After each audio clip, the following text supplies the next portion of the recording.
కానుక ప్రతినిధి Visakhapatnam November 21, December 2 నుంచి 30వ తేదీ వరకు శ్రీ కనక మహాలక్ష్మి అమ్మవారి దేవస్థానం పరిధిలో జరగనున్న మార్గశిర మాసోత్సవాలకు పటిష్ట ఏర్పాట్లు చేయాలని అధికారులను జిల్లా కలెక్టర్ ఎంఎన్ హరేంద్ర ప్రసాద్ ఆదేశించారు.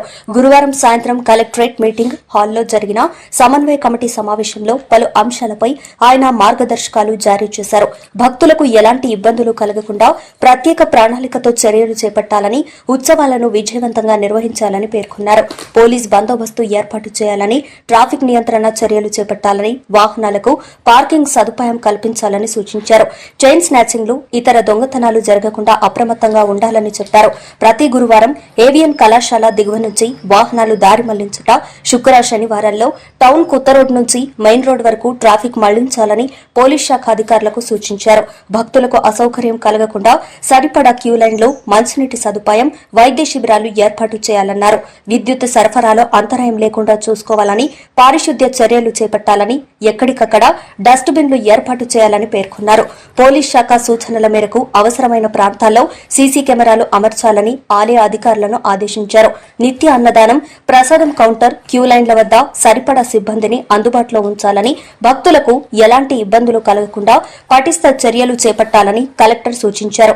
ఎక్కడికక్కడ సూచిక బోర్డులు, వికలాంగులకు వీల్ చైర్లు ఏర్పాటు చేయాలని చెప్పారు. అన్ని విభాగాల అధికారులతో ఆలయ సమీపంలో కంట్రోల్ రూమ్ ఏర్పాటు చేయాలన్నారు. రోడ్డుకు ఆనుకుని ఉన్న దుకాణాలను వెనక్కి జరపాలని, ట్రాఫిక్ అంతరాయం, భక్తులకు ఇబ్బంది లేకుండా చర్యలు తీసుకోవాలని సూచించారు. సేవా సంఘాలు, ఎన్ఎస్ఎస్, ఎన్సీసీ వాలంటీర్లను వినియోగించుకోవాలని చెప్పారు. గత అనుభవాలను దృష్టిలో ఉంచుకొని జాగ్రత్తలు తీసుకోవాలని సూచించారు. ప్రతిరోజు అన్నదానం, డిసెంబర్ 26న మహా అన్నదానం. భక్తుల సౌకర్యార్థం ప్రతిరోజు ఉదయం 11 గంటల నుంచి జగన్నాథస్వామి ఆలయం వద్ద అన్నప్రసాద వితరణ ఉంటుందని, అలాగే డిసెంబర్ 26వ తేదీన సున్నపు వీధి దిగువ నుంచి కొత్త రోడ్డు వరకు గల రోడ్లో మహాన్నదానం ఏర్పాటు చేస్తున్నామని ఉప కమిషనర్ ఆలయ ఈవో కె శోభారాణి తెలిపారు. ఉచిత సర్వదర్శనాలకు ప్రాధాన్యతనిస్తూ వీఐపీ పాస్లను పరిమితం చేశామని, దర్శన వేళలను కూడా కుదించామని చెప్పారు. ఉదయం 6 గంటల నుంచి 8 గంటల వరకు, మధ్యాహ్నం 2 గంటల నుంచి 4 గంటల వరకు వీఐపీ దర్శనాలు ఉంటాయని విమర్శించారు. విశిష్ట దర్శనం 500 రూపాయలు, 200 రూపాయలు, ప్రత్యేక దర్శనం 100 రూపాయలుగా కమిటీ నిర్ణయించినట్లు పేర్కొన్నారు. మార్గశిర మాసోత్సవాల నిర్వహణకు ప్రతి ఒక్కరూ సంపూర్ణ సహకారం అందించాలని ఈ సందర్భంగా ఆమె విజ్ఞప్తి చేశారు. మార్గశిర మాసోత్సవాల్లో భాగంగా 4 గురువారాలు డిసెంబర్ 5, 12, 19, 26వ తేదీల్లో వస్తున్నట్లు ఈవో వెల్లడించారు. ఈ దినాల్లో బుధవారం తెల్లవారుజాము నుంచే దర్శనాలు ప్రారంభమవుతాయని పేర్కొన్నారు.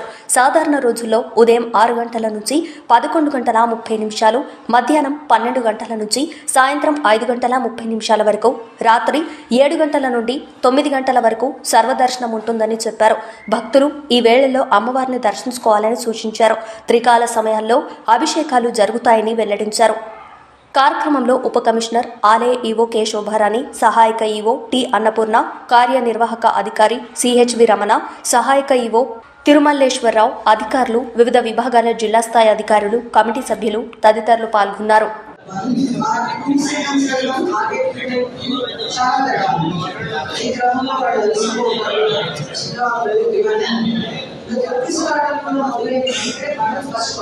ఆ క్రమంలో పాదం దృష్ట్యా చేసిందే ఈ మార్పులు